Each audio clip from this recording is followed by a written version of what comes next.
तो यहाँ पर अपन बात करते हैं सेक्शन 1 का, और सेक्शन 1 और सेक्शन 170, यस, ये दोनों सेक्शन हम साथ साथ पढ़ेंगे।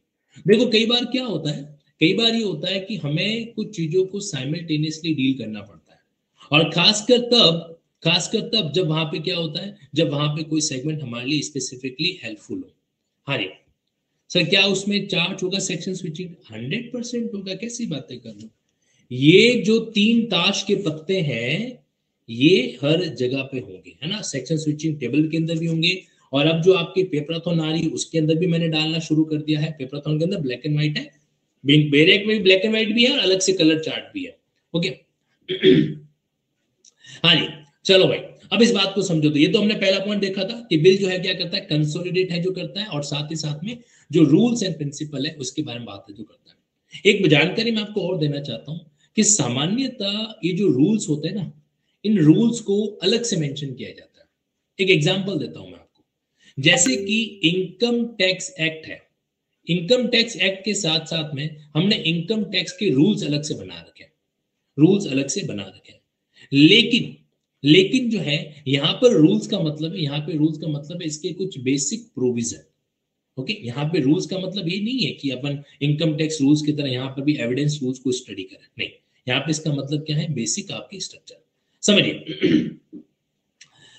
तो अब ये आपका सेक्शन नंबर 1। देखो पहले वाले कानून के कंपैरिजन में देखा जाए तो ये वाला कानून जो है वो कंपैरेटिवली ज्यादा इजी है। कैसे ज्यादा इजी है, देखो एक तो ये जो सबसेक्शन है यहां पर आप लिख लो, it shall come into force on such date as the central government में ऑफिशियली अपडेट।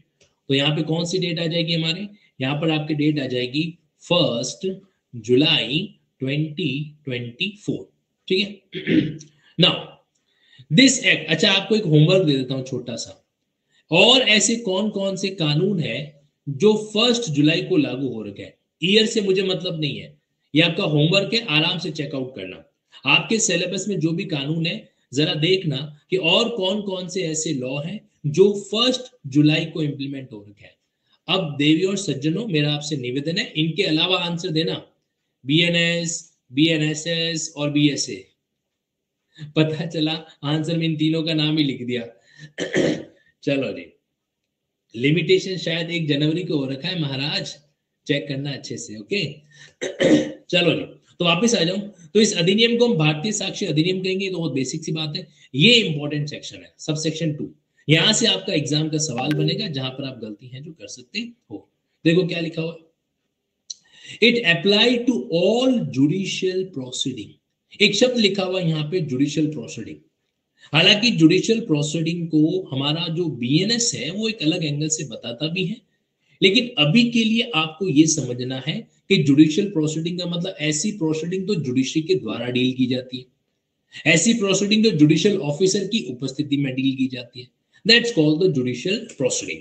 मेरे पास यहाँ पे बीएनएस की सेक्शन स्विचिंग टेबल है और आपके पास भी होगी।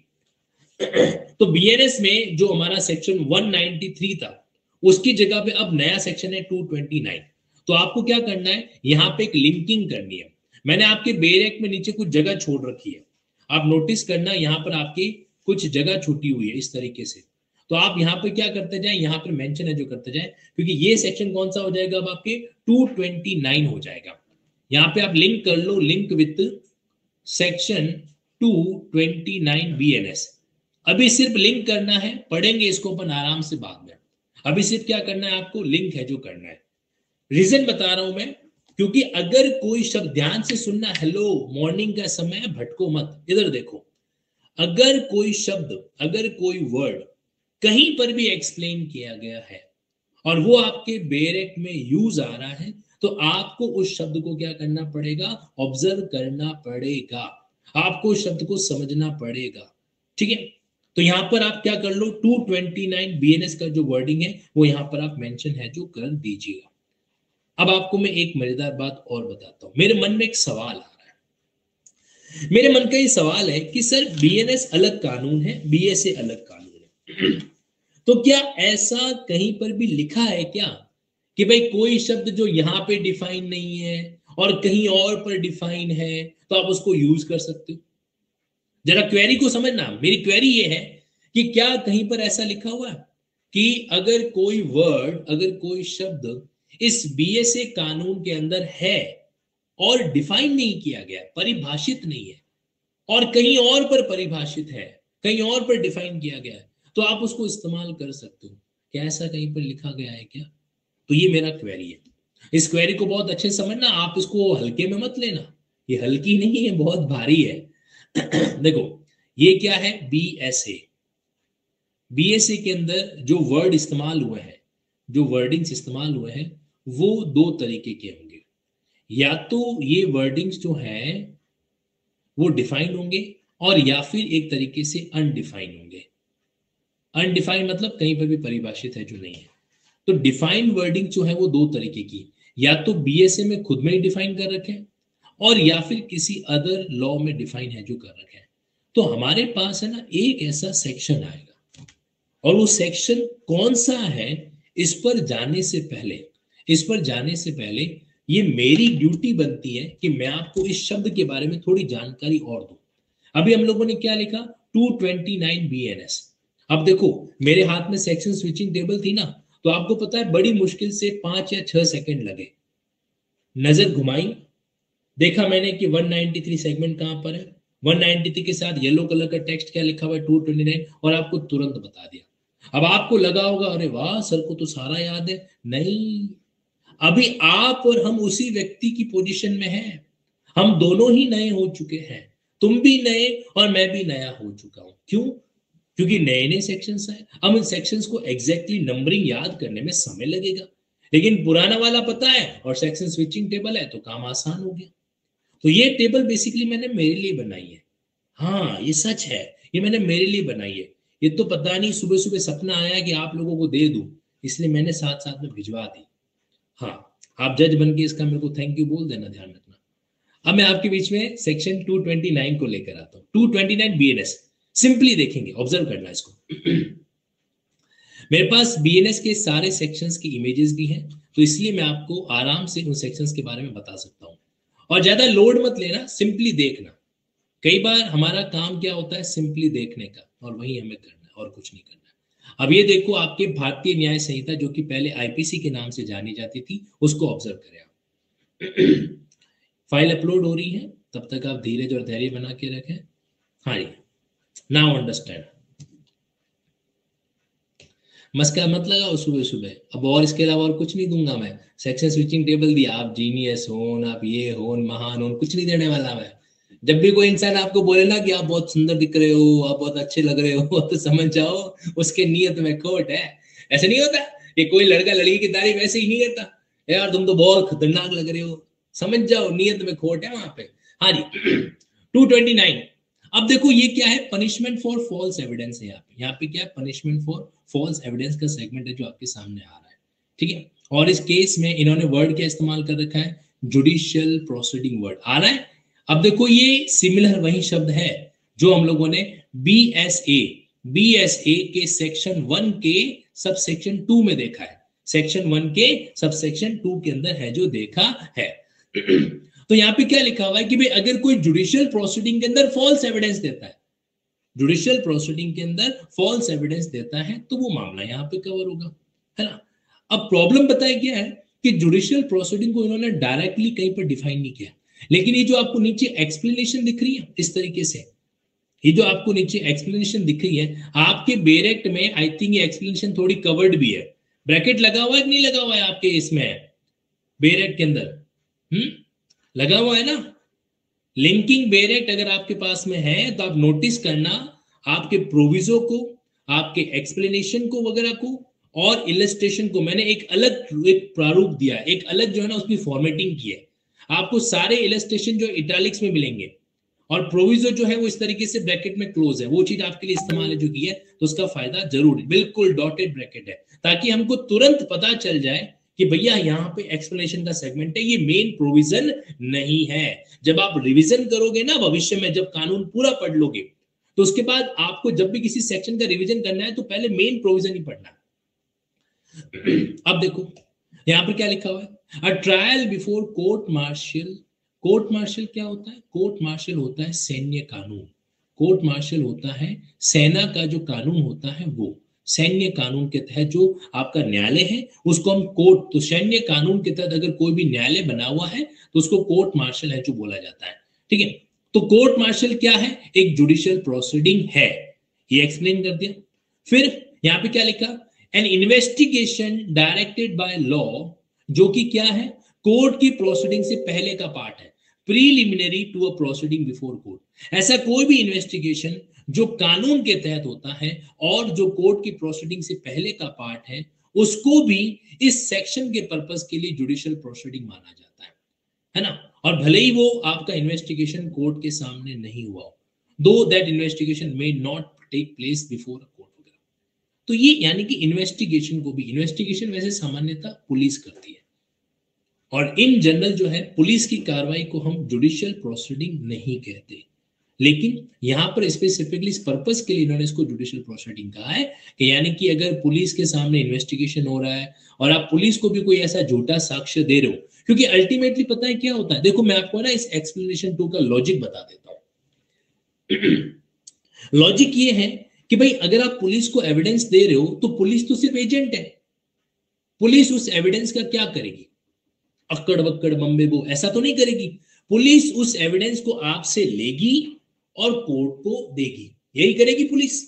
इन्वेस्टिगेशन का मेन पर्पस क्या है? Collection of evidence. याद रखना क्या बोल रहा हूं मैं, इन्वेस्टिगेशन का मेन पर्पस क्या है? Collection of evidence. तो कलेक्शन ऑफ एविडेंस किसके लिए? पुलिस वाले की घरवाली के लिए ना, कोर्ट के लिए। जब पुलिस अपना इन्वेस्टिगेशन कंप्लीट करेगी और जब वो अपनी वो फाइनल रिपोर्ट कोर्ट में सबमिट करेगी, तो उनके साथ साथ जो एविडेंस पुलिस ने इन्वेस्टिगेशन में कलेक्ट किए हैं वो कोर्ट को देगी।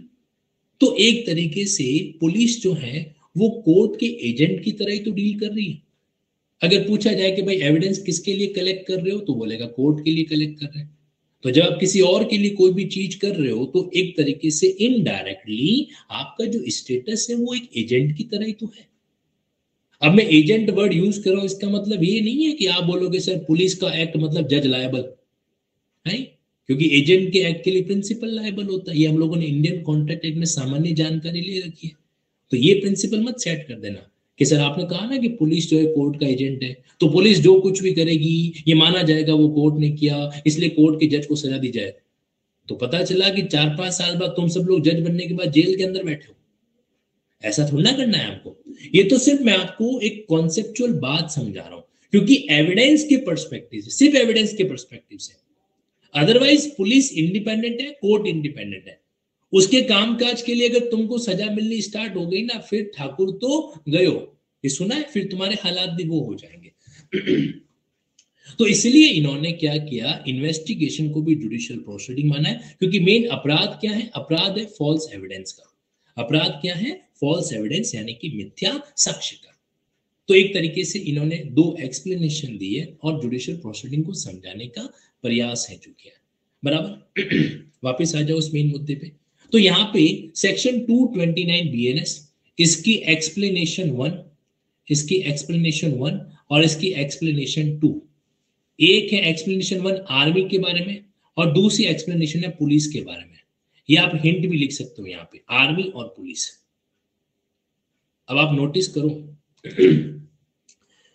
चला के अगर हम एक्सप्लेनेशन याद करने की कोशिश करते तो नहीं होती, लेकिन बीएसए पढ़ रहे थे, उसमें एक वर्ड आया जुडिशियल प्रोसीडिंग, उसको ऑब्जर्व करने के लिए हम गए बीएनएस के पास सेक्शन 229 में।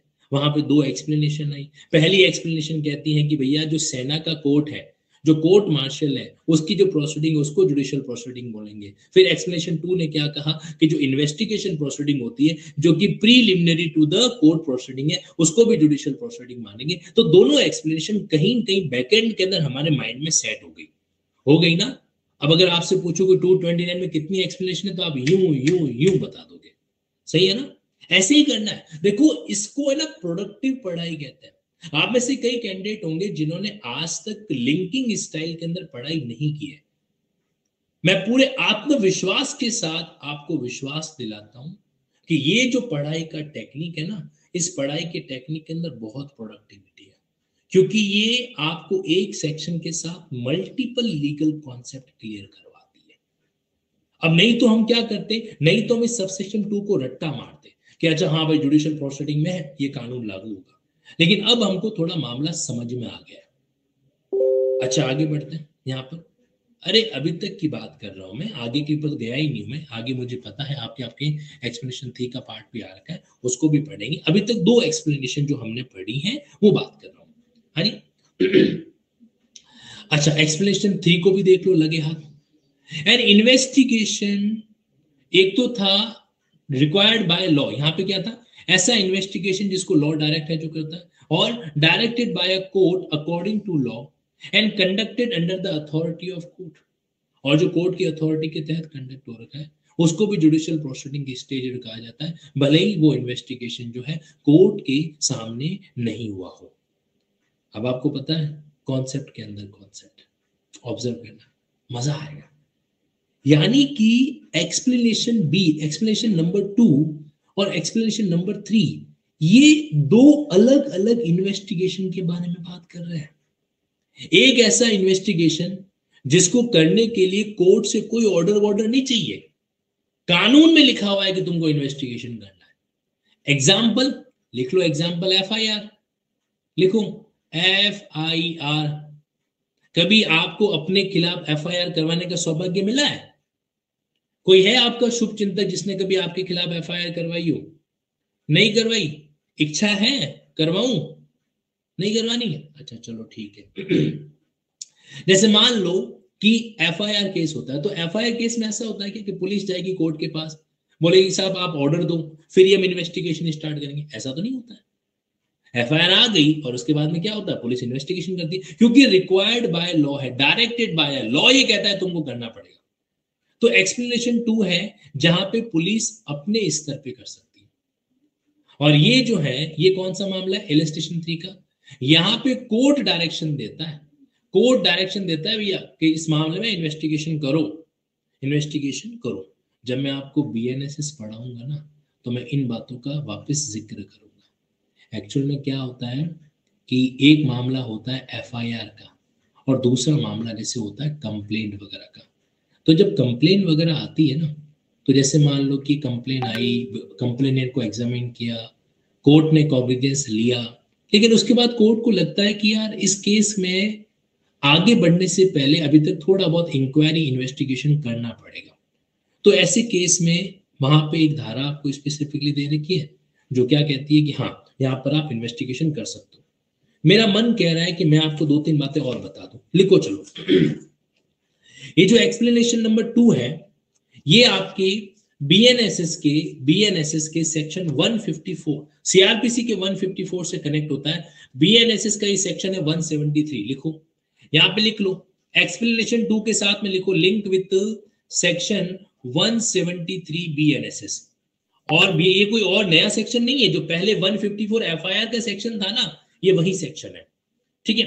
और दूसरा लिखो, दूसरा एक्सप्लेनेशन 3 में लिखो लिंक विद करते हुए। ये सारी बातें आप बेरेक में नोट कर रहे हो कि नहीं कर रहे हो, बाद में भूल जाओगे फिर। अब देखो तो यहाँ पे जो 202 है उसकी जगह पर 225 बीएनएसएस, तो सेक्शन 225 बीएनएसएस, इसमें क्या होता है, कोर्ट के पास पावर होती है जहां पे वो प्रोसीडिंग को पोस्टपोन करते हुए इन्वेस्टिगेशन या इंक्वायरी करवाता है। तो जहां पे 202 है वहां पे 225 बीएनएसएस को लिंक कर दो। और अगर वो याद नहीं रहता तो यहाँ पे नीचे ब्रैकेट में लिख भी दो क्या, सेक्शन 202 सीआरपीसी, ठीक है।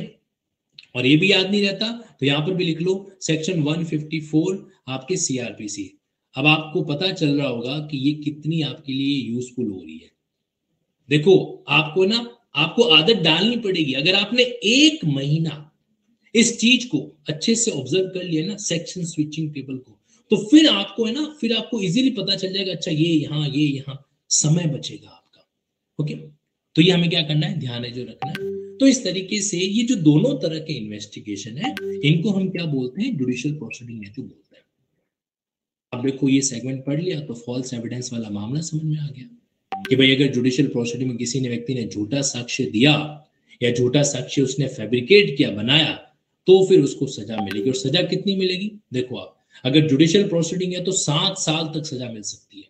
और अगर अदर प्रोसीडिंग है, in any case other than the referred subsection, यानी कि जुडिशियल प्रोसीडिंग के अलावा और कुछ है, तो उस केस में सजा जो है वो 3 साल की मिल सकती है। यानी कि जज के सामने गड़बड़ी की तो भैया 7 साल के लिए। कोई और दूसरी अथॉरिटी है, उसके सामने गड़बड़ी की, अब दूसरी अथॉरिटी क्या हो सकती है, जैसे मान लो आर्बिट्रेटर हो गया या और कहीं पर भी जहाँ पे एविडेंस का रूल लागू होता वगैरह हो, है ना, हमें उस पर नहीं जाना है। वापिस आ जाते हैं यहाँ पे। तो ये सेगमेंट, अब आ जाता हूँ वापिस से मेन सेक्शन पे। अब देखो एक वर्ड आया, इसके बहाने हम लोगों ने क्या किए, 3-4 सेक्शन देख लिए। यहां से हम लोग 229 में गए, वहां से हम लोग जो है आपके 173 बीएनएसएस एफआईआर केसेस के अंदर गए, और फिर वहां से आपके 202 सीआरपीसी यानी कि कहीं कहीं जो है 225 के पास भी गए। तो यही चीज होती है, यही चीज होती है जो उनको क्या करती है, लिंकिंग करने के लिए मजबूर करती है। कौन कौन से सेक्शन आए, 173 आया बीएनएसएस का, और 229 है जो है, 229 ही आया था ना, हाँ सॉरी 225 आया था, बिल्कुल इसको ठीक करो, 225 है जो यहाँ पर आया था। तो ये तरीका हमको ऑब्जर्व करना है कि कहां से कौन सा पॉइंट कनेक्ट होता है। आप में से कई स्टूडेंट होंगे जो कानून को पहली बार पढ़ रहे हैं। है आप में से कोई ऐसे स्टूडेंट, जरा थम्स अप करो, जो पहली बार, मतलब उन्होंने आज तक कभी क्रिमिनल मेजर पढ़ा ही नहीं, पहली बार पढ़ रहे हैं। तो लगभग लगभग 50% ऐसे कैंडिडेट्स हैं। अब इन कैंडिडेट्स के मन में उथल पुथल कि सर हमको तो पता भी नहीं है कि आईपीसी में कहां दे रखे थे, सीआरपीसी में कहां दे रखे थे, तो हम कैसे लिंकिंग करें। ये सवाल है आपके माइंड में कि भाई सर हम तो पहली बार पढ़ रहे हैं, हम कैसे लिंकिंग करें। जो कैंडिडेट फर्स्ट टाइम पढ़ रहे हैं, क्या उनके मन में ऐसा सवाल है? Very good. कभी कभार मैं चाहता हूं कि आप ऐसा सवाल पूछो, अरे तुम पहली बार पढ़ रहे हो, तभी तो मैं तुम्हारे साथ में हूं, और जब मैं तुम्हारे साथ में हूं तो मैं करवाता जाऊंगा लिंकिंग। छोटी सी बात की टेंशन ले रहे हो, है? पैसा पे किया है तो वसूली में करवाऊंगा ना, काहे लोड ले रहे हो? ठीक है, इसीलिए तो तुम लोगों ने कोचिंग कोचिंग ज्वाइन की, भाई पहली बार पढ़ा है, आज तक पढ़ा वढ़ा नहीं है वगैरह वगैरह। तो बस यही बात हमें क्या करनी है, ऑब्जर्व करनी है। तो आप निश्चिंत रहो, मैं जैसे जैसे नोट करवाता जाता हूं वैसे वैसे करते जाओ। देखो आप लोगों को ये बेरेक पूरा लाल पीला काला करना है। काला तो मैंने करके भेजा है, लाल पीला कर देना। यानी कि हमें एक एक वर्ड पे, हमें बेरेक को एकदम फ्रेंडली बनाना है कि भविष्य में जब भी हम पढ़े ना उसको, तो हमारा माइंड के यार हाँ यार ये चीज तो मेरे को अच्छे से आती है। ये हमको सर ने बताया था कि जुडिशियल प्रोसीडिंग अगर आपको अच्छे से समझनी है तो वो जो फॉल्स एविडेंस वाला सेगमेंट है बीएनएस के अंदर, वहां पे जाओ, वहां से फिर जो इन्वेस्टिगेशन वर्ड आएगा उसके लिए बीएनएसएस के अंदर जाओ। इस तरीके से वो चीजें आपके माइंड में सेट होती चली जाएगी। ओके, ये बात हमारे ऊपर लागू है जो होती है। सर मेरे को तो आप ये बता दीजिए कि जिनके पास बेरेक नहीं है वो कैसे करें। हाँ ये बात भी सही है, जिनके पास बेरेक नहीं है वो थोड़ा सा धैर्य रख लें, धैर्य रख लें। और अगर आपने एडवांस बुकिंग करवा रखी है तो आपकी कल से डिस्पैचिंग शुरू हो जाएगी, तो आप कलेक्ट कर लेना। आपके पास इंडियन पोस्ट ऑफिस वाले आ जाएंगे, है ना, उनको पानी जरूर पिलाना, बेचारा वो गर्मी में आपको देने आएंगे बेरेक।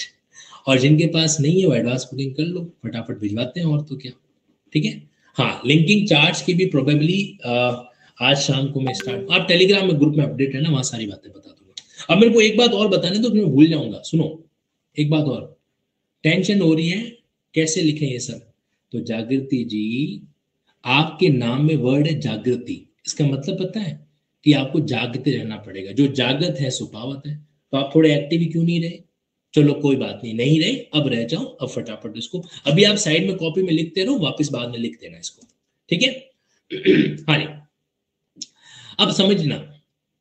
अब देखो ये जुडिशियल प्रोसीडिंग वर्ड यहां पे डिफाइन था नहीं, कहां डिफाइन था, बीएनएस के अंदर। तो मेरा सवाल वापस रिपीट करता हूं मैं, कि जो शब्द एविडेंस लॉ में डिफाइन नहीं है और कहीं और पर डिफाइन है, कहीं और पर डिफाइन है, तो उस केस में, तो उस केस के अंदर उसको हम एविडेंस लॉ में यूज कर सकते हैं क्या? और अगर कर सकते हैं तो क्या कानून हमें परमिशन देता है इस बात की कि हाँ आप ऐसा कर सकते हो? आओ मैं आपको लेके चलता हूं एक ऐसी ही जगह पे। देखो अब मैं ना आपको बीएसए का सेक्शन 2, देखो बहुत बहुत प्यारा कानून बनाया भैया, मेरा तो मन इनके प्रति बड़ा खुश है कि हाँ जो है अच्छा किया। अब देखो आपके सामने स्क्रीन पर मैं कुछ सेक्शन लेके आ रहा हूँ। ये सेक्शन और कुछ नहीं है, ये सेक्शन आपके बेसिकली बीएसए, जो बीएस है उसका सेक्शन 2 है। ये देखिए, एक मिनट, हाँ, यस, ये आपके सामने स्क्रीन पर सेक्शन 2 है। जिनके पास बेल एक्ट है आप घबराओ मत, मैं जो पढ़ा रहा हूँ स्क्रीन पे उसको अच्छे से फोकस करते हुए चलो। ओके जी, नाउ अंडरस्टैंड। देखो यहाँ पे ना आपके अलग अलग परिभाषाएं दे रखी है, अभी आपको परिभाषा पे फोकस नहीं करना है, आपको सिंपली सेक्शन 2 के सब सेक्शन 2 पे जाना है। सेक्शन 2 है ये, और उसका सब सेक्शन 2 है। अच्छा, आपको सेक्शन सब सेक्शन की तो जानकारी है ना? जैसे देखो, एक शहर, शहर में गलियां, गलियों में मकान, मकान में कमरे, इस तरीके से क्या होती है, स्ट्रक्चर डिवाइड हो रखी होती है। तो वैसे के वैसे हर कानून के अंदर स्ट्रक्चर डिवाइड होती है।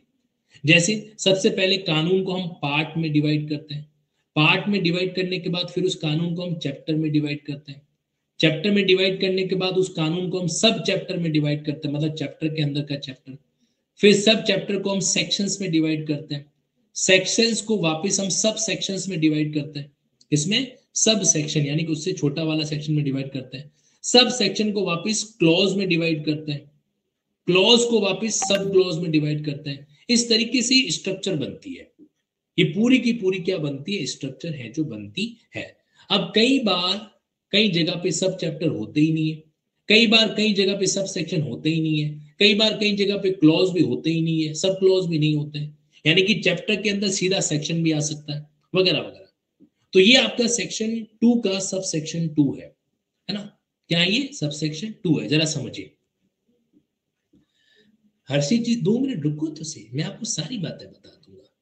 एक पता नहीं हमारे यूट्यूब पर भी पता नहीं कोई हर्षित जी है, वो हमेशा कंप्लेन करते रहते हैं, आपकी बात नहीं, शायद कोई और हर्षित जी होंगे, वो बड़े नाराज है मुझसे, मुझे मुझे उनसे बात करनी है। मैं कई बार उनका कमेंट देखता हूँ, मैंने कहा हम कैंडिडेट से बात करेंगे, पता नहीं कब करें। तो आप उनकी तरह नाराज मत रहो, मैं आपको सारा बात समझाऊंगा, पहले ये ऑब्जर्व करते हैं। तो यहाँ पे क्या लिखा हुआ है, वर्ड्स एंड एक्सप्रेशन। अभी तक मैंने सेक्शन 1 को छोड़ा नहीं है, चिंता मत करो, अभी तक वो पकड़ के रखा है, मैं तो आपको इस सवाल का आंसर देने आया हूं।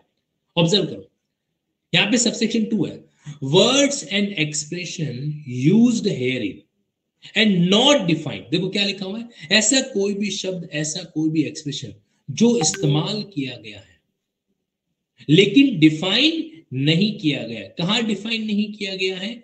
इस कानून के अंदर। इस कानून में तो डिफाइन नहीं है, लेकिन डिफाइन किया गया है आपके आईटी एक्ट में, इंफॉर्मेशन टेक्नोलॉजी एक्ट में डिफाइन है जो कर रखा हो, या फिर भारतीय नागरिक सुरक्षा संहिता उसमें डिफाइन कर रखा हो, या फिर भारतीय न्याय संहिता उसमें डिफाइन कर रखा हो।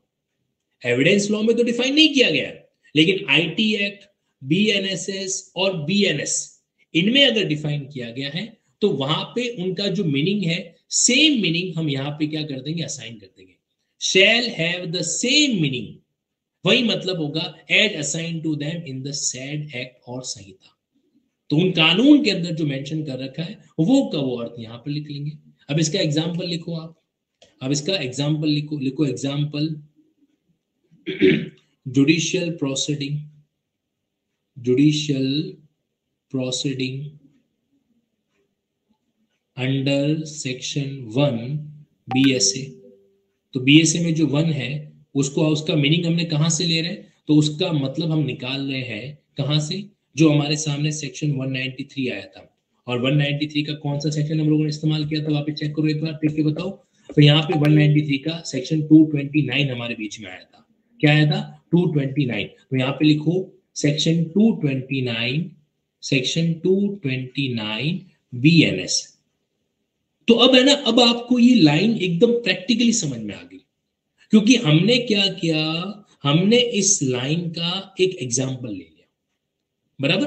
अब हमको पता चल गया कि ये लाइन क्या कहना चाह रही है, ऐसा कोई शब्द। अच्छा, और ये जो फंडा है ना, ये फंडा कई कानूनों में काम होता है, कई अलग अलग कानून के अंदर इस्तेमाल किया जाता है। एक एग्जाम्पल मैं आपको और देता हूं, जैसे हमारा पार्टनरशिप एक्ट है या सेल ऑफ गुड्स एक्ट है, तो उसके अंदर भी आपको लाइन देखने को मिलेगी कि ऐसा कोई शब्द जो यहाँ डिफाइन नहीं है, इंडियन कॉन्ट्रैक्ट एक्ट में डिफाइन है, तो वो मीनिंग हम यहाँ पर भी डेराइव कर देंगे, वो मीनिंग हम यहाँ पर भी क्या कर देंगे, डेराइव है जो कर देंगे। तो खैर बहुत ही बेसिक सा फंडा है कि अगर कोई शब्द आपके बीएसए में डिफाइन नहीं है, वापस बता रहा हूं ध्यान से सुन लो, अगर कोई शब्द कोई वर्ड आपके बीएसए में डिफाइन नहीं है और बीएनएस बीएनएसएस और आईटी एक्ट बीएनएस बीएनएसएस और आईटी एक्ट इनमें डिफाइन है, तो वो जो मतलब है हम यहाँ पे क्या कर सकते हैं, यूज है जो कर सकते हैं। लेकिन फिर एक प्रोविजो जिसको हमें ब्रैकेट में डालना पड़ेगा। इस तरीके से आपके तो ऑलरेडी ब्रैकेट बना होगा लिंकिंग बेरेट के अंदर, provided that any reference in this अधिनियम to the Bharatiya Nagarik Suraksha Sanhita BNS shall be construed as reference to Bharatiya Nagarik Suraksha Samhita second और भारतीय नागरिक संहिता। खैर अब इसकी एक्चुअल में जरूरत नहीं थी, क्योंकि हम लोगों ने लेटेस्ट एक्चुअल में क्या होता है आपको पता है ना, पार्लियामेंट में ये कानून 2 बार पेश किया गया। पहली बार पेश किया गया था, फिर उसको हमने कमेटी के पास भेजा, फिर इसको वापस सेकंड टाइम प्रेजेंट किया, तो इसलिए उन्होंने इसको सिंपली क्लेरिफाई किया कि भाई यहाँ पे उसका मतलब सेकंड वाला है, पहली वाली नहीं है। खैर इसको लाइन को याद नहीं भी रखोगे तो भी कोई मतलब नहीं, ये अनप्रोडक्टिव लाइन है, आप इसको चाहो तो इस तरह से काट सकते हो, अपनी रिस्क पे काटना, मैं तो काट के वापस गायब भी कर सकता हूँ। अब वापस आ जाओ आप, अब आ जाते हैं मेन इस सबसेक्शन पे। तो यहाँ पर क्या हुआ, यहाँ पर एक छोटी सी बात है कि भाई जुडिशियल प्रोसीडिंग का पूरा पोस्टमार्टम हो गया ना, हमने इसके सारे एंगल को क्या कर दिया, ऑब्जर्व है जो कर दिया। अब इस लाइन को पढ़ते हैं, अब लाइन को पढ़ने में मजा आएगा, देखिए कैसे। It apply to all judicial proceeding in or before. ये वर्ड क्यों इस्तेमाल करते हैं भाई, इन भी आ रहा है और बिफोर भी आ रहा है। देखो इन का मतलब है कोर्ट के अंदर, बिफोर का मतलब होता है कई बार है ना, जज साहब भ्रमण पे जाते हैं, इंस्पेक्शन करने जाते हैं, या कई बार वो आउट ऑफ कोर्ट भी जो है कुछ चीजों को डील करता है, तो उस समय जो कार्रवाई होती है वो भी बिफोर कोर्ट मानी जाती है। आप लोगों ने शायद पढ़ा हो सीआरपीसी के अंदर लोकल इंस्पेक्शन एक शब्द आता है, या ऐसा और भी कोई शब्द है जो आ रखा है। तो बिफोर एनी कोर्ट का मतलब यानी कि before that officer even outside the court, वो भी हो सकता है। ठीक है, तो इन और बिफोर दोनों शब्द है, ये कुछ बड़ा बात नहीं, बड़ा कॉन्सेप्ट नहीं है, एक सामान्य अंग्रेजी ग्रामर है ये। ठीक है, तो इसमें क्या लिखा हुआ है, it apply to all judicial proceeding in or before any court. अब एनी कोर्ट को इन्होंने डिफाइन कर रखा है यहाँ पे, इंक्लूडिंग कोर्ट मार्शल। और ये पॉइंट हम कहां पढ़ के आए थे, याद है, सेक्शन 229 एक्सप्लेनेशन 1, जो कि आर्मी के बारे में थी, जो कि किसके बारे में थी, आर्मी के बारे में थी, including court martial but not to. लेकिन कहां पे लागू नहीं होगा, इट नॉट अप्लाई टू। देखो यहाँ पे नॉट टू का मतलब क्या होगा, यहां पे भी टू आ रखा है, यहां पर भी टू है, तो it not apply to affidavit. Affidavit पे ये कानून जो है वो लागू नहीं होगा, affidavit presented to any court or officer. जैसे आपके चुनाव के समय में ये जो कैंडिडेट होता है जो चुनाव लड़ना चाहते हैं, तो वो अपनी संपत्ति के संबंध में एक ब्यौरा देते हैं जिसको वो वेरीफाई करते हैं एफिडेविट से। अगर मान लो कि उस एफिडेविट में उन्होंने कुछ जानकारियां गलत दी है, तो क्या वहां पे आप भारतीय साक्ष्य अधिनियम लागू कर दोगे क्या, नहीं, वो नहीं करेंगे। हालांकि इसमें भी एक और कॉन्सेप्ट है जो मैं आपको आज की क्लास में नहीं समझाऊंगा, वो मैं आपको नेक्स्ट क्लास के अंदर जब मौका मिलेगा तब समझाऊंगा। एफिडेविट को लेकर भी बहुत बड़ी गणित है इसके अंदर, है ना, पूरा का पूरा षड्यंत्र चक्र भी हुआ है एफिडेविट का। We will understand slowly slowly. तो एफिडेविट पे भारतीय साक्ष्य अधिनियम लागू नहीं होता है, और किस पे लागू नहीं होता है, आर्बिट्रेटर पे। आर्बिट्रेटर कौन होता है, आर्बिट्रेटर को एक तरीके से बोला जाता है मध्यस्थ टाइप का फंडा। तो वहां पे क्या होता है, वहां पे वो जो है ना वो नेचुरल जस्टिस, प्राकृतिक या नैसर्गिक न्याय के आधार पे डिसीजन लेता है। वहां पे वो ऐसे ही आनंद फानन के लिए एविडेंस लेके करना नहीं। आर्बिट्रेटर की प्रोसीडिंग बहुत आप समझ लो कि स्ट्रिक्ट लॉ एविडेंस के वहां लागू नहीं होते। आपको पता है पुराने जमाने में और आज भी कई मामलों के अंदर, अरेंज मैरिज के मामलों में, जब मियाँ बीबी झगड़ जाता है और झगड़ता है, स्वाभाविक है ना, झगड़ा होना भी चाहिए, क्योंकि झगड़े से अपने आप में प्यार का इजहार भी होता है, टकरार भी होता है। लेकिन कई बार झगड़ा थोड़ा सा एग्रावेटेड हो जाता है, नॉर्मल तक ठीक था। एक अंग्रेजी का शब्द है जिसको लॉ में भी इस्तेमाल करते हैं, एग्रावेटेड। मैं लिख लेता हूं, भगवान ना करे आपके कभी वो काम आए, फिर भी एग्रावेटेड। एग्रावेटेड को हिंदी में कहा जाता है गुरुत्तर। आप लोगों ने विलोम शब्द पढ़े थे, लघु, गुरु। सारा अंग्रेजी मीडियम का है, इसलिए हम ये हिंदी नहीं पढ़ता है। अरे नहीं पढ़ोगे तो गड़बड़ हो जाएगा। राजस्थान की वैकेंसी आ रही 222 पोस्ट पे, यूपी की वैकेंसी आ रही है, इन सब में हिंदी चाहिए होती है। If you don't have Hindi, then kindly purchase a Hindi from the market for your career. अच्छा डायलॉग नहीं था, इग्नोर करो इसको।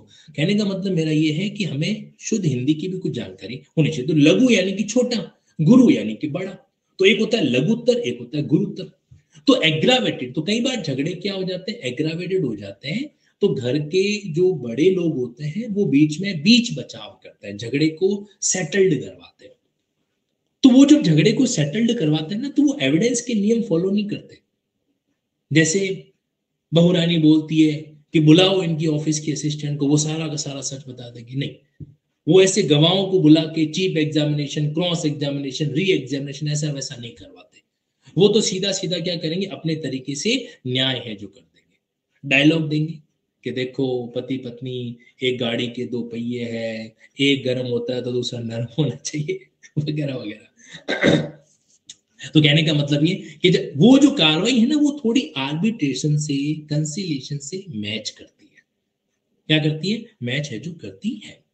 तो आर्बिट्रेटर पे और एफिडेविट पे देखो क्या संजोग है, A for affidavit, A for arbitrator. इन दोनों पर ये लागू नहीं होता, इन दोनों पे ये लागू नहीं होता है।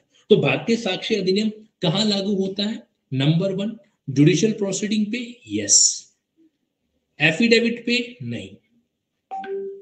एफिडेविट को हिंदी में बोला जाता है शपथ पत्र। हिंदी मीडियम वाले फोकस करें, मैंने आप लोगों के लिए हिंदी भी रखी है यहाँ पर, ताकि आप नाराज नहीं हो। आप नाराज बहुत जल्दी हो जाते हो। और तीसरा क्या वर्ड है, आर्बिट्रेटर। तीसरा क्या वर्ड है, आर्बिट्रेटर, जिसको हम क्या कह सकते हैं, मध्यस्थ। मध्यस्थ, ओके, ये याद रख लीजिएगा। एक और सवाल जो होना चाहिए था नहीं है कि ये कानून लागू कहां होता है।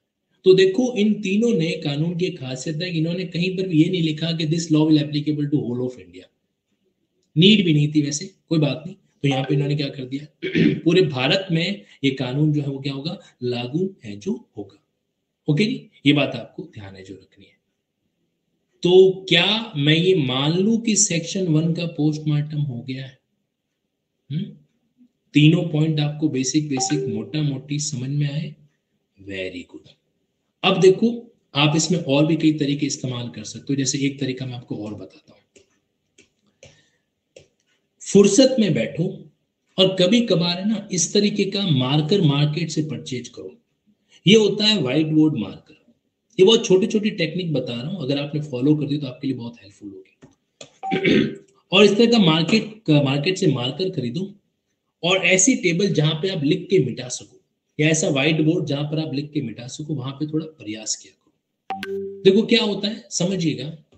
तो ये है आपके बीएसए का, बीएसए सेक्शन नंबर 1। मैं थोड़ा डायग्रामेटिक पोस्टमार्टम कर रहा हूं, जरा समझने की कोशिश करना। अब ये जो है वो आपके 3 पार्ट में डिवाइड होता है, पहला पार्ट, दूसरा पार्ट, तीसरा पार्ट। पहला पार्ट है सेक्शन 1 का सबसेक्शन 1, दूसरा सेक्शन 1 का सबसेक्शन 2, और तीसरा सेक्शन 1 का सबसेक्शन 3। अब यहाँ पे हुआ क्या है, यहाँ पे इन्होंने सिंपली एक चीज है जो मेंशन करवा रखी है, और वो चीज कौन सी है, सेक्शन 1 तो क्या कहता है कि भाई इस अधिनियम को हम किस नाम से जानेंगे। तो इस अधिनियम का जो नेम होगा, इस कानून का जो नाम होगा वो क्या होगा, वो होगा BSA, भारतीय साक्ष्य अधिनियम 2023। बस सब सेक्शन 1 का काम यहाँ पे होता है फिनिश, इतनी सी बात करता है। सब सेक्शन 3 ने क्या कहा कि ये कब से इफेक्टिव होगा, इफेक्टिव डेट क्या होगी। तो इफेक्टिव डेट क्या होगी, तो इन्होंने क्या लिखा है कि जब सीजी जो है यानी कि सेंट्रल गवर्नमेंट जो है वो ऑफिशियल गजट, ओजी का मतलब ऑफिशियल गजट, तो ऑफिशियल गजट में जब नोटिफाई करेगी, और चूंकि ऑफिशियल गजट में ऑलरेडी नोटिफाई किया जा चुका है, तो इसकी डेट हमारे बीच में क्या आ चुकी है, दैट इज 1 जुलाई 2024। ठीक है, अब रही बात इसकी सबसेक्शन 1 की क्लॉज 2 की, तो इसने हमको दो बातें बताई। इसने हमको दो बातें बताई हैं कि ये जो आपका कानून है ये कहां पे अप्लाई होगा, कहां पे अप्लाई होगा, और दूसरा इसने क्या बताया कि कानून कहां पे अप्लाई नहीं होगा, नॉट अप्लाई। ठीक है, तो जहां तक बात अप्लाई होने की है, एक शब्द इस्तेमाल किया गया है और उस शब्द का क्या नाम है, जुडिशियल प्रोसीडिंग। क्या वर्ड इस्तेमाल किया गया है, जुडिशियल प्रोसीडिंग, यानी कि आपकी जो न्यायिक प्रक्रिया है वो। हिंदी मीडियम वाले स्टूडेंट से मेरी रिक्वेस्ट है कि आप लोग इनके साथ साथ हिंदी के भी शब्द जरूर लिखिएगा। ठीक है, न्यायिक प्रक्रिया और कहां पे लागू नहीं होता है, तो दो जगह पे लागू नहीं होता है। पहला, ये आपके एफिडेविट पे लागू नहीं होता है, एफिडेविट पे लागू नहीं होता है, और दूसरा ये जो आर्बिट्रेटर की जो प्रोसीडिंग होती है, आर्बिट्रेटर के सामने जो प्रोसीडिंग होती है वहां पर ये लागू है जो नहीं होता है। तो ये है इसके नॉट एप्लीकेबिलिटी का पॉइंट और ये है इसकी एप्लीकेबिलिटी का पॉइंट। अच्छा, अब हम लोगों ने क्या किया, अच्छा इसमें एक और शब्द आया था, क्या शब्द आया था कि judicial proceeding include court martial, ये लिखा हुआ था कोर्ट मार्शियल यानी कि सैन्य कानून। ठीक, अब हमने क्या किया, हमने इस चीज को लिंक विद किया। कहां से लिंक विद किया, हमने इसको लिंक विद किया बीएनएस के सेक्शन, कौन सा सेक्शन, 229, वेरी गुड, 229 के साथ हमने इसको क्या किया, लिंक विद किया। और 229 के तहत 229 का भी कौन सा सबसेक्शन, 1 या 2, सबसेक्शन 1 या 2, ध्यान रखना 229 में भी दो सबसेक्शन थे। पहला सबसेक्शन जुडिशियल प्रोसीडिंग पे लागू होता था और दूसरा आपका subsection other than judicial proceeding पे लागू होता था। तो हमारे लिए कौन सा रिलेवेंट था, 229 सबसेक्शन 1 रिलेवेंट था। खैर ये एक्सप्लेनेशन जो है वो तीनों के लिए कॉमन थी, 1 2 3 दोनों के लिए कॉमन था। तो हमने क्या किया, वापिस आ जाता है डायग्राम पे, तो 229 आप ये कह सकते, देखो सबसेक्शन याद रहे तो ठीक बात, नहीं याद रहे तो कोई बात नहीं, मेरी ड्यूटी बनती है कि मैं आपको लिखाऊं। तो हमने एक तो 229 का सबसेक्शन 1 और साथ ही साथ में इसकी जो तीनों एक्सप्लेनेशन थी, एक्सप्लेनेशन नंबर 1, एक्सप्लेनेशन नंबर 2 और एक्सप्लेनेशन नंबर 3। 1 में क्या था, 1 में था आर्मी, ये कीवर्ड लिख रहा हूं मैं, बाकी आप जैसा लिखना हो लिख देना।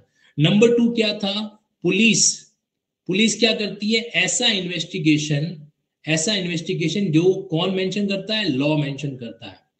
और थर्ड में भी पुलिस का पॉइंट था, क्योंकि इन्वेस्टिगेशन तो अल्टीमेटली पुलिस करती है, तो यहाँ पे पुलिस ऐसा इन्वेस्टिगेशन जो कोर्ट डायरेक्ट करता है, जो कौन डायरेक्ट करता है, COURT, कोर्ट है जो डायरेक्ट करता है। ठीक है, अच्छा फिर इसको हमने किसके साथ लिंक किया, ये जो पुलिस के द्वारा इन्वेस्टिगेशन किया जाता है, तो ये आपके सीआरपीसी का सेक्शन 154 हुआ करता था, सीआरपीसी का सेक्शन 154। तो इसको हमने किसके साथ कनेक्ट कर दिया, BNSS, मेरे साथ साथ बोलते जाओ, मेरे साथ साथ बोलते जाओ ताकि आपको याद हो जाएगा। BNSS का सेक्शन 173 इसके साथ कनेक्ट किया, और ये वाला जो पॉइंट था जहां पे कोर्ट डायरेक्शन देता है, तो इसको हमने लिंक किया सीआरपीसी के सेक्शन 202 से, जो कि BNSS कौन सा सेक्शन आ जाएगा ये, तो ये आपके BNSS में सेक्शन आ गया था 225। ये पॉइंट आपका यहां से है जो लिंक हम लोगों ने कर दिया। ठीक है, अच्छा अब जो चीज मैंने आप लोगों को नहीं करवाई है वो भी मैं आपको बता देता हूं। देखो मैंने आपको दो चीजें नहीं करवाई, नंबर 1 और नंबर 2। पहली बात तो ये कि जब हम लोग एफिडेविट पढ़ते हैं ना, तो एफिडेविट में एक सिचुएशन आती है जहां पर अगर आपने झूठा एफिडेविट दिया तो फिर कोर्ट आपके खिलाफ क्या करेगा, 229 BNS की कार्रवाई शुरू करेगा, 229 BNS की कार्रवाई शुरू करेगा, यानी कि गिविंग फॉल्स एविडेंस। तो इसके एक्सेप्शन भी है, यानी कि इस ये जो पॉइंट है ना कि आपका भारतीय साक्ष्य अधिनियम यहां पे लागू नहीं होता है, इसके कुछ एक्सेप्शन भी है, लेकिन वो एक्सेप्शन आपको यहां नहीं दे रखे हैं, वो एक्सेप्शन आपको दे रखे हैं CPC के अंदर और BNSS के अंदर।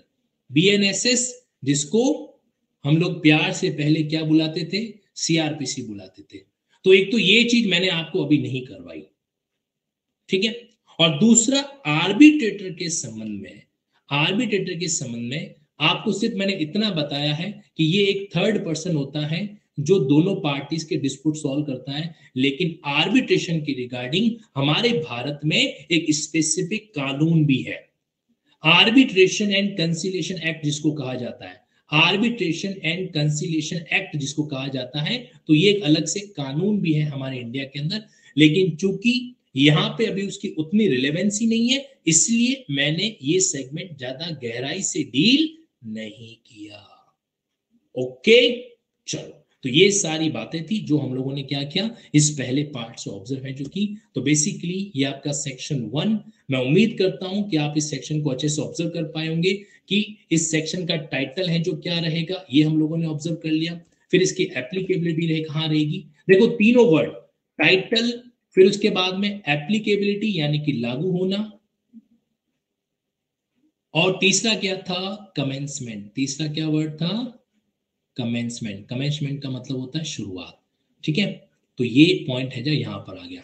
अब देखो आज की क्लास में हमने भले ही एक सेक्शन किया, एक मिनट रुको, एक बात और, ये जो जुडिशियल प्रोसीडिंग वर्ड आया था, हमने और भी तो लिंकिंग की थी। कहां की थी लिंकिंग, याद करो, हमने इस वर्ड की लिंकिंग की थी एक और जगह पे, और जगह का नाम है इसी कानून का सेक्शन 2 सब सेक्शन 2। आप भूल गए थे ना, कोई बात नहीं, हम नहीं भूलता।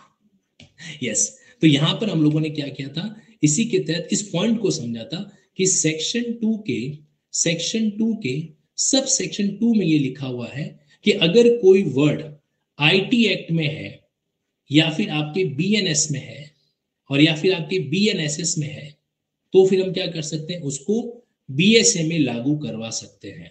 ठीक है, ये पॉइंट भी हमने ऑब्जर्व है जो किया था। तो आज भले ही हम लोगों ने एक सेक्शन का पूरा बैंड बजाया हो, लेकिन मजा आया कि नहीं आया ये बताओ मुझे, मतलब कुछ नया सेगमेंट आप लोगों के माइंड में सेट हुआ कि नहीं हुआ। देखो, पढ़ने का तरीका होता है, पढ़ने का क्या होता है, एक एंगल है जो होता है। हम पुराने एंगल से नहीं पढ़ सकते, वो जमाना गया। मास्टर जी आते थे, बेरेक खोलते थे, इंग्लिश पढ़ते थे, इंग्लिश का ट्रांसलेशन बताते थे और चले जाते थे, वो जमाना गया। हम उस तरीके से आज के कंपटीशन को डील नहीं कर सकते। हमें क्या करना पड़ेगा, हमें आज के कंपटीशन के अंदर स्मार्टनेस लानी पड़ेगी। Got it. तो ये पार्ट था, और मैं उम्मीद करता हूं कि आप लोगों ने नई नई चीज, देखो हम जब टॉपिक डिस्कस करेंगे ना, तो जैसे आज हमारे सामने बीएनएस भी आया, बीएनएसएस भी आया, ऐसे और भी कई सारे कानून आएंगे, आप चिंता मत करो। ये जो तीनों कानून है ना, इनको तो 3 महीने के अंदर ऐसा लपेटेंगे, ऐसा छपेटेंगे कि ये दिमाग से बाहर नहीं जाएगा, पक्का। ये 100% मेरा आप लोगों से विश्वासपूर्ण प्रॉमिस है। ओके जी, तो ये हमने क्या कर दिया, ये हम लोगों ने कर दिया भैया आज लिंकिंग पोस्टमार्टम। अब पता है मैं इस डायग्राम का क्या करूंगा, मैं इस डायग्राम से प्रमोशन करूंगा, ठीक है। लिंकिंग पोस्टमार्टम किसका, बीएसए के सेक्शन 1 का। आप में से जो भी कैंडिडेट किसी अपने मित्र को सलाह देना चाहता है कि भाई नए कानून कहां से पढ़ें, और अगर आपको ठीक लगे तो आप लिंकिंग लॉस की क्लासेस रिकमेंड कर सकते हैं। मैं ये रिकमेंड कर दूं, सॉरी मैं ये शेयर कर दूं, अच्छा पोस्ट दे देता है। हाँ, तो मैं शेयर करके आता हूं, तब अपना डाउट बताइए, कुछ और पूछना है तो पूछो।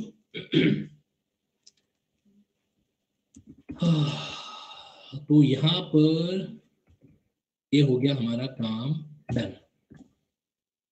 ये किसका मैसेज था जो साथ साथ में चला गया स्क्रीनशॉट के अंदर, सर कल मैंने बीएसए के ये सेक्शन पढ़े थे, बट कुछ ज्यादा समझ ही नहीं आया था, बट जिस तरह से आपने एक्सप्लेन किया बहुत अच्छे से सॉल्व हो गया, नहीं तो बस मैं ट्रांसलेशन करके ही पढ़ी। कोई बात नहीं गुड़िया जी, इट्स ओके, हम करेंगे ना, मिलकर करेंगे। मैं तुम्हारा 1-1 रुपया वसूल करवाऊंगा, पक्की बात है ये। मैं गलती से कॉमर्स का आदमी भी हूँ, चार्टेड अकाउंटेंट गलती से बना हुआ हूँ, तो इसलिए उसका फायदा पूरा वसूल कराऊंगा। अनअकैडमी आपका एक चीज इस्तेमाल करेंगे। हाँ जी सर, शुरुआत इतनी शानदार है तो आगे अरे और मजा आएगा, चिंता ही मत करो। बस आपसे मेरी एक रिक्वेस्ट है, जैसे आज ये जो सेक्शन बीच बीच में आए ना, बीएनएसएस, बीएनएस वगैरह, तो मैं चाहता हूं कि आप थोड़ा सा इसको वापस गो थ्रू भी करें। देखो, मैंने बहुत पहले आप लोगों को एक बात बताई थी कि एक होती है मशीन जो ऑटोमेटिकली चलती है, तो आपने उस मशीन का सहारा नहीं लिया, आप खुद साइड में पैदल पैदल चल रहे हो, तो ये एक तरीका। दूसरा तरीका, आप मशीन पे खड़े हो गए, अब मशीन चल रही है और आप चल रहे हो साथ साथ में, लेकिन आप वॉक नहीं कर रहे।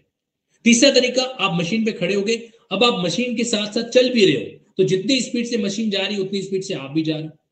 तो हमें हमेशा तीसरा तरीका इस्तेमाल करना है, यानी कि जो आप क्लास अटेंड करते हो उसका तो फायदा लो, साथ साथ सेल्फ स्टडी को भी इग्नोर मत करो। ये मत सोचना कि आपने क्लास ज्वाइन कर ली है तो अब सेल्फ स्टडी कुछ नहीं करोगे तो भी काम हो जाएगा, क्योंकि मेरी कोई भी सांठ गांठ किसी भी रिक्रूटमेंट अथॉरिटी से है नहीं। आप ये सोच रहे हो कि हम जैक जुगाड़ लगा देंगे नंबर, कोई नहीं कर सकता, मैं तो कर भी नहीं सकता, मैं तो वैसे ही बहुत भोला भाला हूं। तो इसीलिए सेल्फ स्टडी साथ में करनी पड़ेगी। ओके जी, that we will discuss in detail sooner or letter. एक और आपसे मैं बात कहना चाहता हूं, अगर मेरी इस प्लस क्लास के रिगार्डिंग कोई शिकायत है तो आप मुझसे डायरेक्टली कहना। ये इधर उधर कभी भी ध्यान रखना, कमेंट कमेंट करने से कोई सॉल्यूशन नहीं होता है, सिर्फ भंडारा होता है, भंडारा का दुनिया एंजॉय लेती है। इसलिए आप कोई प्रॉब्लम हो बेझिझक मुझे बताना, मैं हर सप्ताह एक बार आप लोगों के साथ काउंसलिंग सेशन करूंगा। Once in a week I will do a counselling session with you all. कोई भी गिले शिकवे दुख दर्द सुख वगैरह आप साझा कर सकते हो, ठीक है सर। मध्यस्थता द्वारा समझौते को साक्ष्य के रूप में न्यायालय में पेश कर सकते हैं या नहीं? आपका सवाल थोड़ा चेंज करूंगा मैं। कभी भी है ना, कोई भी एग्रीमेंट प्योर आर्बिट्रेशन का नहीं होता है, प्योर आर्बिट्रेशन का एग्रीमेंट नहीं होता है। उस एग्रीमेंट के अंदर या तो आर्बिट्रेशन क्लॉज होता है या उस एग्रीमेंट के साथ साथ सप्लीमेंट में आर्बिट्रेशन एग्रीमेंट होता है। भाई जैसे मान लो हर्षित जी, मुझे आपको कुछ सेल करना है, तो हमारा मेन कॉन्ट्रैक्ट क्या है? Sale of goods. अब हम उसके अंदर एक क्लॉज डाल रहे हैं कि भाई अगर कोई डिस्प्यूट हुआ तो हम इस थर्ड पर्सन को आर्बिट्रेटर बनाएंगे। तो ये तो हो गया आर्बिट्रेशन एज अ क्लॉज। या फिर हमने हमारे मेन कॉन्ट्रैक्ट के साथ साथ एक और कॉन्ट्रैक्ट बना दिया आर्बिट्रेशन के संबंध में कि अगर हमारे मेन कॉन्ट्रैक्ट में कोई डिस्प्यूट अगर हो जाता है तो इस एग्रीमेंट में लिखी गई बातों के तहत आर्बिट्रेशन की प्रोसीडिंग को डील किया जाएगा। तो arbitration agreement in itself can never be independent.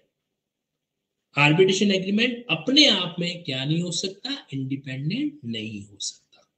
I hope this concept is quite clear to you.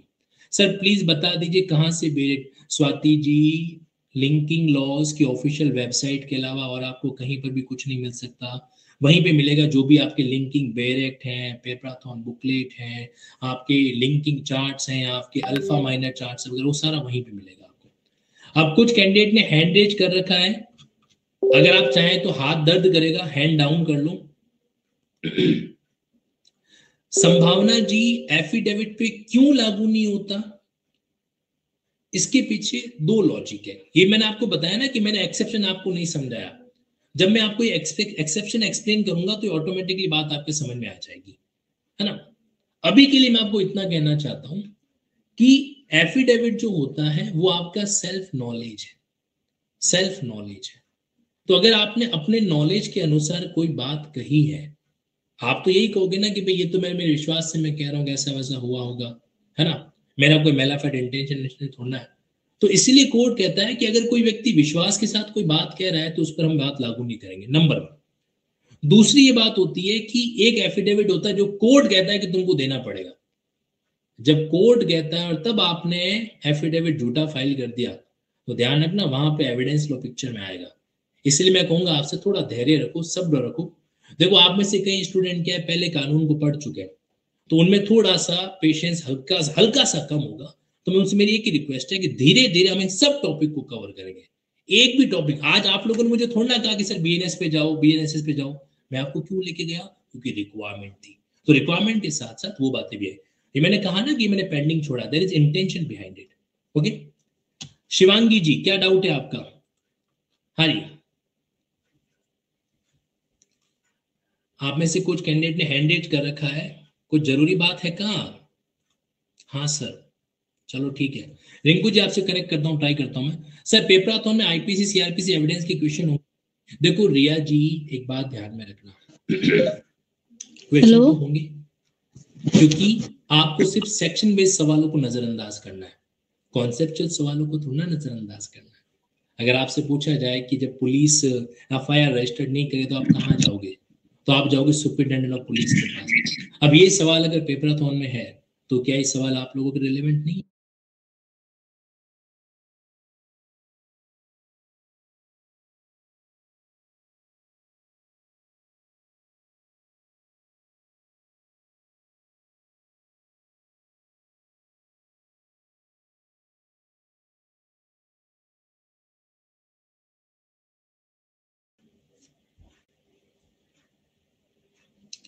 ये रेज हैंड का जो फीचर है मेरे ख्याल से कुछ टेक्निकल एरर कर रहा है, तो हम लोग या तो काउंसलिंग सेशन जूम मीटिंग में कर लेंगे।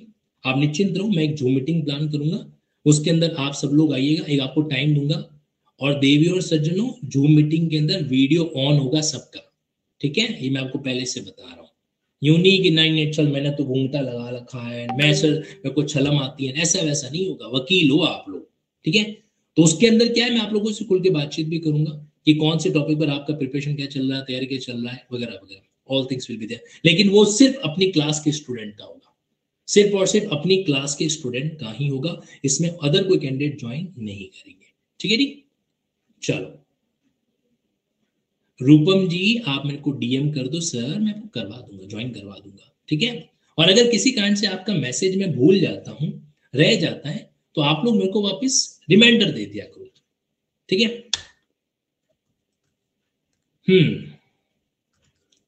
Ashutosh ji please connect. Hello sir, good morning. ये मैं ट्राई कर रहा हूं, अगर ये कनेक्ट नहीं हुए ना तो फिर अपन रेज एंड एक्सेप्ट नहीं करेंगे आज के लिए, क्योंकि वो क्लास बीच में स्टक है जो हो जाती है। Hello sir, good morning.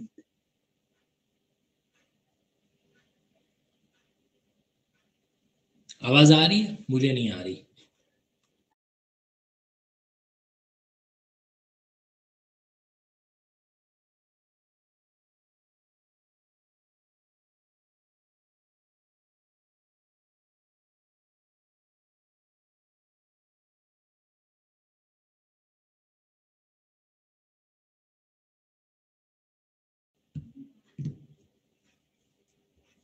हाँ जी, तो रेज एंड का मामला नहीं रखते अभी, ठीक है। अभी जो है मेरे ख्याल से इश्यू आ रहा, दिक्कत आ रही होगी। तो बाकी हम, अच्छा डीएम कहाँ पे करना है आपको? डीएम करना है मेरी टेलीग्राम की प्रोफाइल पे, ठीक है, @तनसुख सर, वहां पे आप डीएम कर दीजिएगा, @तनसुख सर पे डीएम आप लोग कर दीजिएगा, ओके जी। यस, मैं करवा दूंगा, जूम मीटिंग ही करवा दूंगा। हाँ जी, रूपाली जी क्या लेकर आए हो? हाँ जी, तो यहाँ पर आपने, अच्छा, मेहनत करे मानवी और मेहनत पाओ, ये चैप्टर चैप्टर बार बार क्यों लिखा है? C1 C2 C3, समय बचाओ थोड़ा सा, है ना। बाकी ठीक है, गुड, ओके। सर कल विवेक विहार से ले सकते हैं बेरेक्ट, आउटर पड़ जाता है, क्या लिखा है, पड़ जाता है सर, सब आएंगे लेने, वो 9 PM के बाद आ सकते हैं, और विवेक विहार काफी बड़ा है, कौन सा एरिया? ऐसा है जी कि विवेक विहार के किसी भी चौराहे पर आपको लिंकिंग लॉ दिख जाएगा। आप लोगों की जानकारी के लिए बताना चाहता हूँ कि मस्त वाली हाइट पे आपका लिंकिंग लॉ का कैंपस तैयार करवाया है, तो किसी की घर की छत पे खड़े हो जाओगे ना तो आपको लिंकिंग लॉ दिख जाएगा, ठीक है। चलो कोई नहीं, बाकी एड्रेस शेयर करेंगे, अभी मैं शिफ्ट नहीं हुआ हूँ वहां पे, कुछ दिनों बाद शिफ्ट होऊंगा। ऑफलाइन दे दो बेरेक्ट, लेट्स सी, डिपेंड, पहले एडवांस बुकिंग वाले कैंडिडेट को सप्लाई करना पड़ेगा, उसके बाद अगर कुछ बच जाता है तो डेफिनेटली हो जाएगा, ठीक है। लिंक विंक कुछ नहीं करना है, टेलीग्राम में जाओ, जो सर्च ऑप्शन है वहां पे @तनसुख सर इतना लिख लो, तो आप मेरे को डायरेक्टली मैसेज है जो कर पाओगे, क्या कर पाओगे, डायरेक्टली मैसेज है जो कर सकोगे, @तनसुख सर, यहाँ पे आप इसको मैसेज कर दीजिएगा, ठीक है नहीं। चलो और कोई क्वेरी? जागृति जी, गुड़िया जी, यशमिन जी, आयुष जी, आप लोग यार मेरे को मैसेज कर दो, ठीक है। सर 4 दिन से ट्राई कर रहा है, बिल्कुल कर रहे हो, लेकिन अभी टेक्निकल प्रॉब्लम चल रही है, आपको कनेक्ट करूंगा वापस, वीडियो स्टक हो जाएगा, दैट्स व्हाई आप डीएम कर दीजिएगा, ओके। बेरेक लेने जोधपुर आ सकते हैं, महंगा पड़ जाएगा बेरेक, है जागृति जी, आ तो सकते हो, मेरे को कोई प्रॉब्लम नहीं है, लेकिन आओगे जाओगे बहुत महंगा पड़ जाएगा। मेरे पास दूसरा आइडिया, आप एक काम करो, जहां से भी रह रहे हो वहां पे 1 किलो गुलाब जामुन भेज दो, क्योंकि आने जाने का जितना खर्चा होगा उसमें से 1/4 खर्चा होगा गुलाब जामुन का, वो भेज दो, रिश्वत दे दो, हाथों हाथ भेज दूंगा मैं, आप निश्चिंत रहिए, आज आ जाने दो, कितना स्टॉक बचता है वगैरह वगैरह वो सब पता चल जाएगा, ठीक है नी। हाँ जी, ओके, चलो ठीक है, फिर आज की क्लास को अपन यहीं पे क्या करते हैं, समय जो करते हैं, फिर आप लोगों से मुलाकात होती रहेगी, और आप लोग निश्चिंत रहना, होल्ला मत करना, सारी क्लासेस चलेगी। सीपीसी से रिलेटेड क्लास के बारे में आपको बताना चाहता हूं कि सिविल प्रोसीजर कोड की जो क्लास है, अभी हमारे एक और रेगुलर फैकल्टी की क्लास चल रही है, तो आपके पास दो ऑप्शन है, अगर आप लाइव देखना चाहते हो, ये बात सिर्फ 1 महीने का है, तो आप उन फैकल्टी की क्लास देख सकते हो, या फिर अगर आपको मेरी क्लास देखनी तो सीपीसी में कोई अमेंडमेंट नहीं हो रखा है, तो लाइव के साथ साथ आप सीपीसी का रिकॉर्डेड वर्जन भी देख सकते हो, अगर आपको फटाफट तैयार करना है तो। क्योंकि देखो नए वाले कानून भी जल्दी तैयार करने जरूरी है। आप सोचो आपके आरजेएस एग्जाम या जो भी वैकेंसी आएगी उसमें आएंगे नए वाले कानून, अगर अभी भी आप अपने दिमाग में ये लेके चल रहे हो कि सर इस एग्जाम में पुराने कानून आ सकते हैं, तो माफी चाहता हूं, आप गलत हो। डेट नोटिफाई हो चुकी है, सब कुछ नोटिफाई हो चुका है, तो फिर आपको पुराने कानून वो लोग क्यों पढ़ाएंगे? आपसे अपेक्षा नए वाले कानून की है जो होगी। ओके, हरी सर मेरा क्लास बंडल करा दीजिए। ओके ठीक है, आपका मतलब वो आप सीपीसी की बात कर रहे हो ना? आपका रिकॉर्डेड कहाँ सीपीसी, मैं शेयर कर देता हूँ, जो क्लास शेड्यूल वाला जो ग्रुप है ना, उसमें आपके में अभी तक के सारे जो सीपीसी का हो रखे हैं, क्या हो रखे हैं, डेट के साथ में शेयर करवा देता हूँ। ओके चलिए ठीक है, फिर आई hope this thing is clear. अब लास्ट में किसी एक कैंडिडेट से ट्राई करने का वापस कोशिश कर लेता हूँ, कनेक्ट होवे तो ठीक है मामला, और नहीं कनेक्ट होवे तो फिर जयराम जी बोल के आगे बढ़ जाओ, और क्या। Gudiya ji, I tried to connect with you, let's see. So, am I audible? सुन पा रहे हैं आप? Hello, Yes, sir. Mute unmute करो खुद को एक बार। आप सब लोगों को इनकी आवाज सुनाई दे रही होगी, मुझे Hello. नहीं दे रही। Hello, Am I audible, sir? मुझे नहीं आ रही इनकी।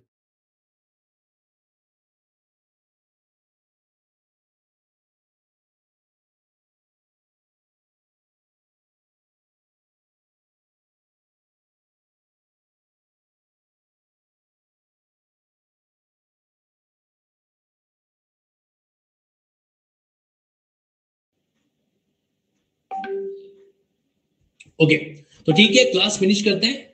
आज की क्लास आपको कैसी लगी अपना फीडबैक जरूर देना क्लास खत्म होता ही। Thank you so much.